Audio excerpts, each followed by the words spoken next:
Sir আমাদের এলাকার সমস্যা তো হইলো এই নদী লেগে আমরা চলাচল করতে খুব কষ্ট হয়। এই আসা যাওয়া খুব এই সমস্যা, পানি আইলে চলাফেরা করতে খুব সমস্যা হয়। কিন্তু স্যার এটা যদি এটা সরকার যদি একটা এই ফুল দেওয়া দিত তাহলে আমরা এদিকের এলাকার লাগে একটু সুবিধা হইতো, চলাফেরার লাগে একটু ভালো হইতো।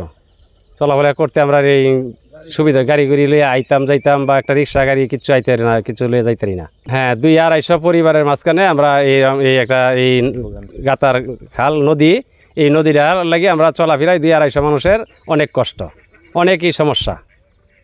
এর ফলে আমরা রাস্তাঘাটের লাগে আমরা কোনো দিকে যাইতে পারি না, কোনো দিকে কোনো আইতে পারি না, কোনো একটা রিক্সা লিয়ে বাড়িতে আইতে পারি না, যাইতে পারি না। পাড়ার যে রোগীগুলো আছে মুরব্বী বুড়া রোগীগুলো আছে ছাত্ররা, তারা ওই নদী পার হয়ে যাইতে পারে নাই, কারণ ব্রিজ নাই, কোনো কিছু নাই। একটা হাঁপা আছে বাসায়, শুধু ওটা যে কোনো সময় ভেঙে দিতে পারে, অথবা মুরব্বীরা ওটার উপর দিয়ে পার হয়ে আসা যাওয়া করতে পারে না।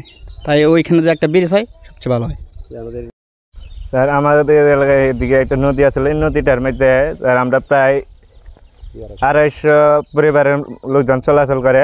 তবে নদীটার দিক দিয়ে কোনো পারাপার করার জন্য কোনো ব্যবস্থা নাই, যার কারণে আমাদের 200-250 পরিবারের পারাপার চলাচল আর কি প্রচুর ভোগান্তির মধ্যে আমরা আছি।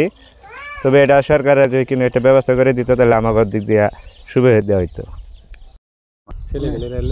হ্যাঁ, তাদের পড়াশোনারও ক্ষতি হয়। আবার বন্যা হলে দেখা গেল যে সমস্যা হয়, চলাফেরা করতে পারে না, নৌকা দিয়ে চলাফেরা করতে হয়। এখানে যদি একটা ব্রিজ থাকতো তাহলে